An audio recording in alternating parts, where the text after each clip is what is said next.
Hi, this is Dr. Gwen Fisher in Psychology 440.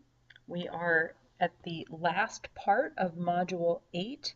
This is still the Introduction to Personnel Selection, and in Module 8.5, we are going to cover letters of recommendation. Have you ever applied for a job and been asked to provide references, or perhaps in applying to school needed to provide letters of recommendation? Well, that's exactly the process we'll be talking about here. There are a few learning objectives for this module. First, by the completion of this module, you should understand the role and effectiveness of letters of recommendation, as well as reference checks to understand what that means in the personnel selection process. Secondly, you should be able to identify the advantages or strengths of using letters of recommendation and reference checks. Also be able to identify limitations or disadvantages of this particular selection method. And finally, understand current IO psychology research on this particular topic. Here is the outline for this particular module. First, I will describe what letters of recommendation are. Then I will talk about how they are actually used. Then move beyond letters of recommendation to talk about reference checks. And then finally present advantages and disadvantages before posing some questions for readings. So letters of recommendation are something that are typically sought by an applicant. What that means is that when somebody's applying for a job, they might need to include a letter of recommendation or have a letter writer supply a letter of recommendation as part of the application. And so it's usually something that the applicant finds somebody and asks them to do. Typically, a letter of recommendation is provided by a colleague or a former employer to provide information. I was recently asked by my neighbor to serve to see if I could write a letter of recommendation for her as she was applying for a job. And although I think very highly of my neighbor, she's a wonderful, super nice person, what I told her is that I don't have any professional contact with her. She's a nurse, and I really am not familiar enough with nursing and all of the technical expertise needed for the job in order to really provide a solid letter of recommendation for her as a nurse, and so it just wasn't really appropriate for me in that particular role. What a good letter of recommendation will do is serve as an outside or additional source of job-related information. In other words, it can help the people who are hiring somebody gather additional relevant information for the job. Having me write a letter of recommendation for my neighbor really isn't helpful simply because I can't really comment on anything that's job relevant. I can just talk about what a wonderful neighbor and wonderful person she is. What a letter of recommendation does in human resources and the personnel selection process is that it gives the organization or human resources folks who are selecting people or hiring somebody for a job an opportunity to validate information that they've already received about an applicant. In other words, they can verify information that's provided on an application blank, or they can seek to verify information that they received during an interview. It's also an opportunity for those who are doing the hiring to gather new information. And again, this is an additional source of information, so a letter is going to come from somebody other than the applicant. And so they can, hopefully, they being those who are hiring, ideally glean some additional information that could be related to how likely it is someone will perform well on the job. Looks like we have some duplicate information. Okay, moving beyond a letter of recommendation, I'm now going to talk about reference checks. Reference checks are similar but slightly different. The difference here is that rather than a letter of recommendation, which is sought by the applicant, a reference check is where a prospective employer will contact an applicant's reference to verify specific information. Oftentimes they are looking to verify that somebody indeed worked at a particular place, or might try to verify other factual information. Reference checks are also used to help identify red flags. In other words, if somebody had stolen from a company or performed really poorly, it's an option to gather some information.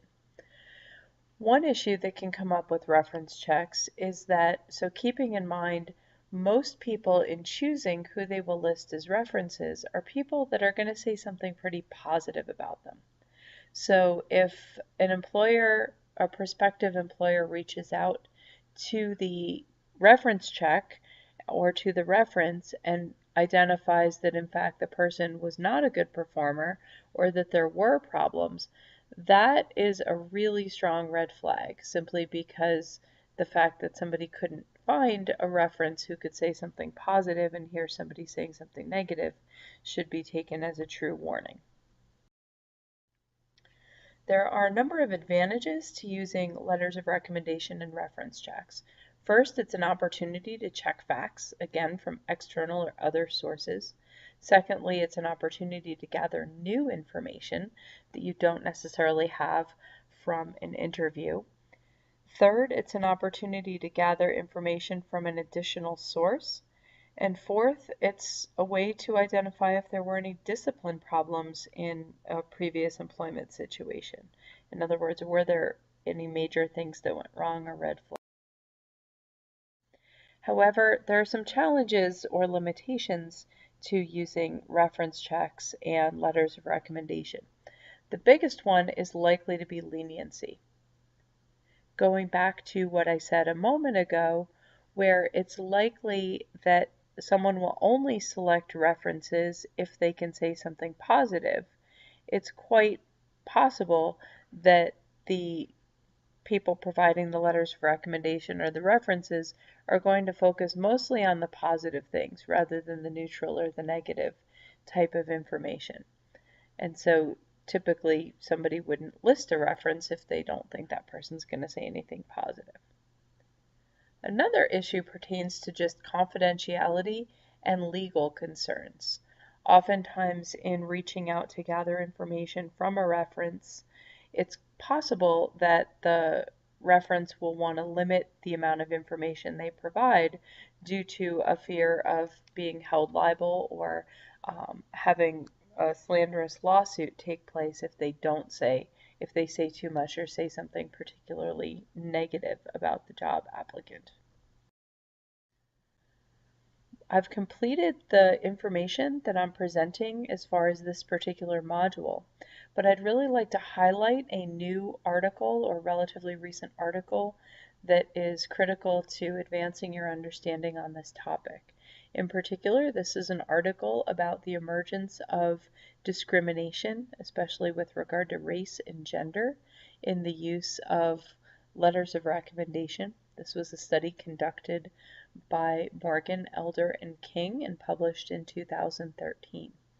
If you haven't done so yet, at this point I encourage you to pause the video or stop and read the article. What follows are a couple questions to facilitate your understanding of the material and guide you through.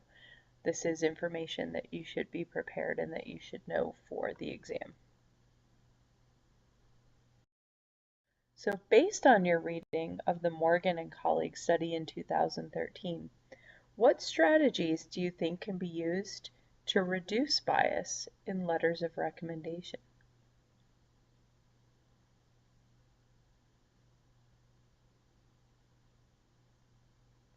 I'll give you a hint. One of them included the notion of being specific and providing very clear, specific examples of information. Have you ever been in a job where you've read a letter of recommendation or checked with a reference?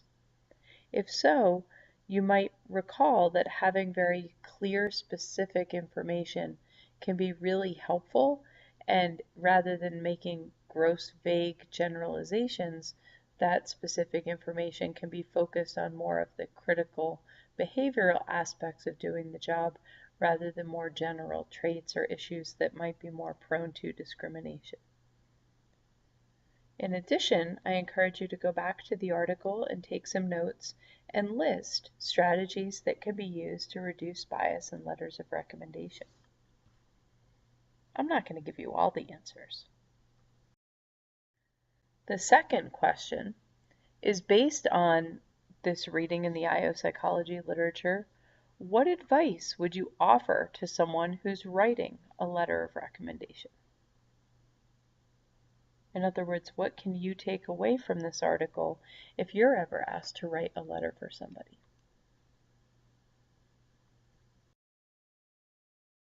That concludes Module 8. We will continue to talk about more selection methods in Module 9. Thank you. Thank you.